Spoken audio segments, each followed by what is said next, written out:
My name is Christopher Lyons, and this is my persuasive speech. Pay attention. How many of you have sat down with a little kid to help them with their schoolwork or homework? Maybe your little brother, sister, nieces, cousins, nephew, anyone, and you notice that their brain is off wondering. You don't know where it's at, and they don't know where it's at. This is me every day with my little sister. And for those of you that don't have little ones to sit down and help with, how many of you are sitting there and don't remember a word I just said?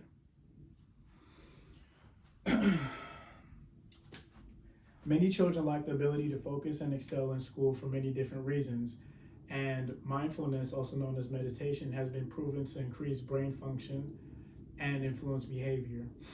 It also has helped with academic achievement and spiritual achievement. Being the oldest out of your family comes with many different responsibilities.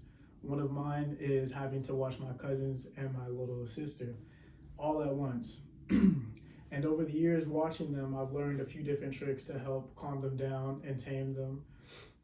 Because when it's just one of me and an army of little kids, it can sometimes be very tough to control. My uncle many times has told me I should try meditating with them, but in order to do that, he said I need to learn how to meditate myself. And it was something that I never did because I felt like I didn't have the patience to do it, or I wouldn't ever be able to do it. Wild behavior can transfer over into the classroom and school, which is why many times students will be sent to the dean's office numerous times or into a hallway, and many times teachers will scold them numerous times. Children of all ages are lacking the ability to excel in the classroom. Test scores of America's young are lagging behind their counterparts in Europe and Asia in crucial subjects like math and science, stated by Dr. Scheifman. A few concerns that schools are having regarding students not being able to focus in class or on the classroom itself, not listening to instruction or not listening to instruction of how to do the classwork, so simply therefore not doing it at all. Not meeting curriculum requirements and excelling in school.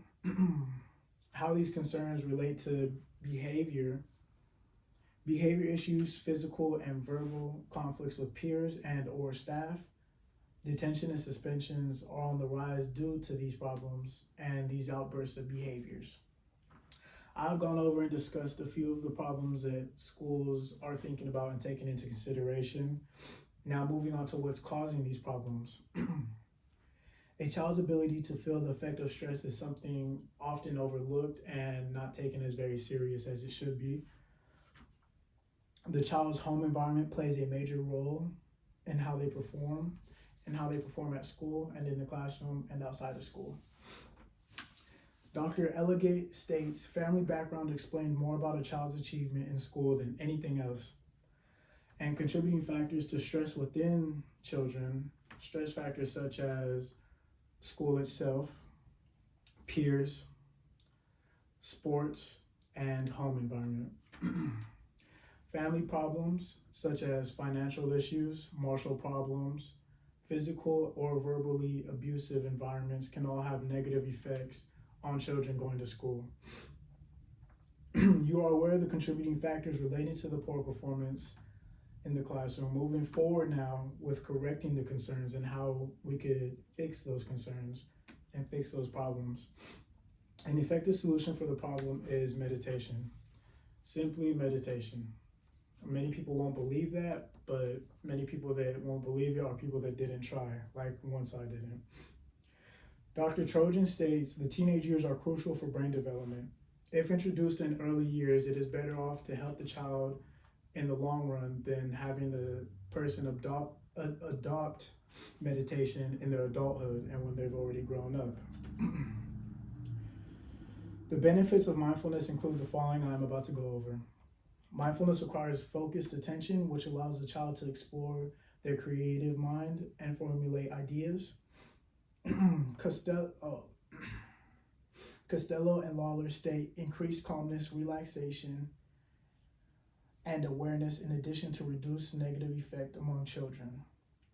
Research has found mindful-based approaches reduce problematic responses in the classroom and in school in general. Mindfulness has has been implanted in a handful of schools around the country.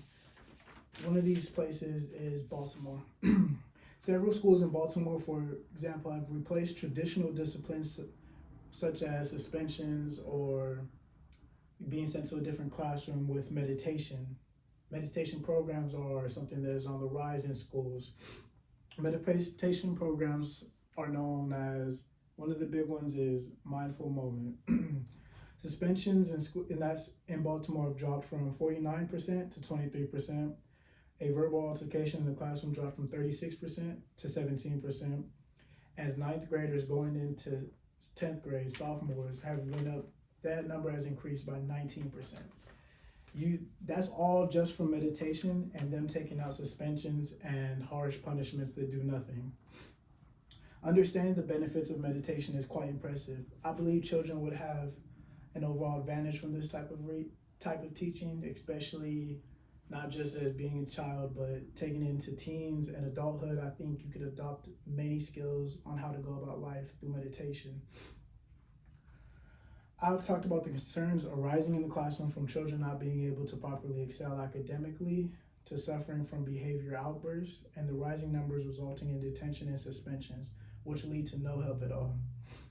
I also explained how stressful life experiences such as environment at home and peers can be contributing to these type of problems. Finally, I talked about mindfulness meditation and how the teaching of this technique stimulates the brain and influences behavior. Studies have proved how effective mindfulness is in a school setting, and why a handful of schools have already incorporated these teachings into their daily routines.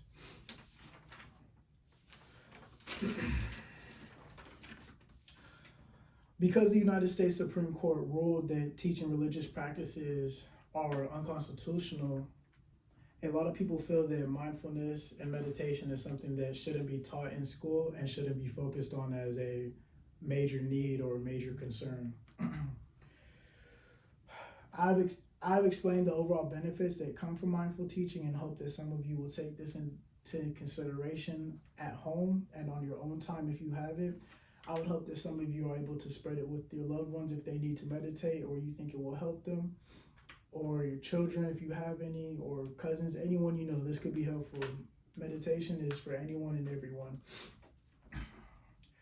Davenport and Panini report the process of seeking different perspectives celebrates diversity and integration, eventually resulting in an improved life satisfaction with meditation.